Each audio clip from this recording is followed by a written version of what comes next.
ఓం శ్రీ సాయిరామ్. పోతన భాగవతము ప్రథమ అని కొన్ని పద్యాలు తెలుసుకుందాం. సాయిరామ్. ముందుగా 259వ పద్యం. జలజాక్షుడు జలజాతాక్షుడు చూడనొప్పే, జలజాతాక్షుడు చూడనొప్పే ధవళ ఛత్రంబుతో చామరంబులతో పుష్ప విసింగ చేలములతో భూషామణి స్ఫీతుడై నలిని బాంధవుతో శశిధ్వజముతో నక్షత్ర సంగంబుతో బల బిఛాపముతో తటిల్లతిగతో భాసిల్లు మేఘాకృతిన్. జలజాతాక్షుడు అనగా కృష్ణుడు. అంటే ఇక్కడ జలజాత అంటే పద్మముల వంటి కనులు గలవాడని కృష్ణుడు. చూడన్ చూచుటకు ఒప్పే చక్కగా ఉన్నాడు.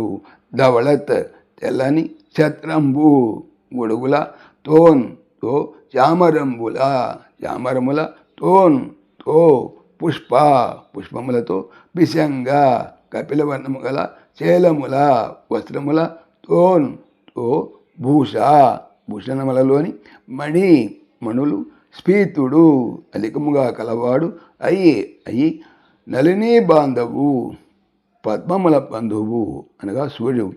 తోన్ తో శశిధ్వజము చంద్రుని, తోన్ తో నక్షత్ర తారకల, సంగంబు సమూహముతో, సంగం అంటే సమూహము, తోన్ తో బల బిఛాపము ఇంద్రధనుసు, తోన్ తో దటిల్లతిక మెరుపులు, తోన్ తో భాసిల్లు ప్రకాశించు, మేఘము యొక్క ఆకృతితో భావం. ఆ కమలనేత్రుడు శ్యామసుందరుడు శ్వేతఛత్రం అనే సూర్యునితో, చామరాలనే చంద్రునితో, పూలనే నక్షత్రాల సమూహంతో, కపిలవర్ణము గల అంబరాలనే ఇంద్రధనుసుతో, భూషణాలలోని మణుల కాంతులనే మెరుపు తీగలతో భాసిల్లే మేఘంలా ప్రకాశిస్తున్నాడు. 260వ వచనం. ఇట్లరిగి తల్లిదండ్రుల నివాసము సొచ్చి దేవకీ ప్రముఖులైన తల్లుల కేడుగురకు మొక్కినా. శ్రీకృష్ణుడు జననీ జనకుల సౌధానికి వెళ్ళాడు. దేవకీ మొదలైన తల్లులు 7 నమస్కరించాడు. తర్వాత 261వ పద్యం తెలుసుకుందాం. బిడ్డడు మ్రొక్కినన్ తల్లులు జడ్డనంకములన్ నిచి చన్నుల తుదిప్పాల్వడ్డగిల ప్రేమ భరమున జడ్డువడందడిపి రక్షి జలముల అనగా.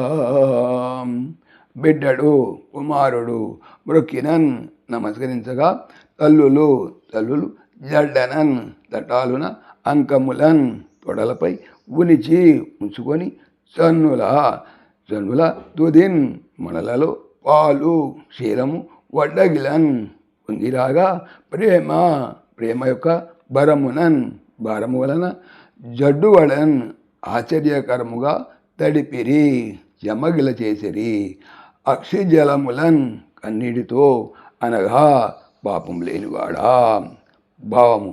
చాలా రోజుల తర్వాత శ్రీకృష్ణుడు ద్వారకకు తిరిగి వచ్చి నమస్కరించగా, అతని తల్లులు అందరూ బిడ్డల మీద బద్ధానురాగంతో చటుక్కున తమ తొడలపై కూర్చుండబెట్టుకున్నారు.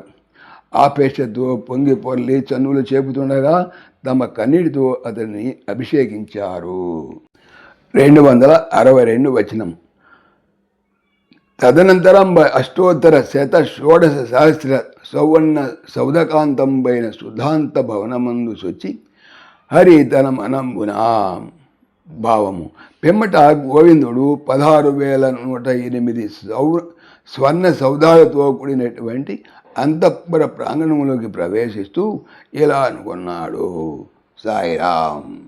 ఓం దాశరథాయ విద్మహే సీతావల్లభాయ ధీమహి తన్న రామ ప్రచోదయాత్. సర్వం శ్రీ రామార్పణమస్తు. జై శ్రీరామ్, జై శ్రీరామ్. ఆత్మీయులకు మనవి, ఈ ఛానల్తో పాటుగా అనంత మహిమల శ్రీ సత్యసాయి అనే ఛానల్ మరియు లెరన్ భగవద్గీత లైవ్ గీత అనే భగవద్గీత ఛానల్ను స్వామి నా చేత చేయించున్నారని మనవి చేస్తున్నాను. వీటికి సంబంధించిన లింక్స్ డిస్క్రిప్షన్లో చూడవచ్చు. సాయిరామ్. పవిత్రమైనటువంటి Bhagavatam. Bhagavatam stands in the Bhagavatam చెప్పేది ఏమిటి? బాగా అవుతాము అనే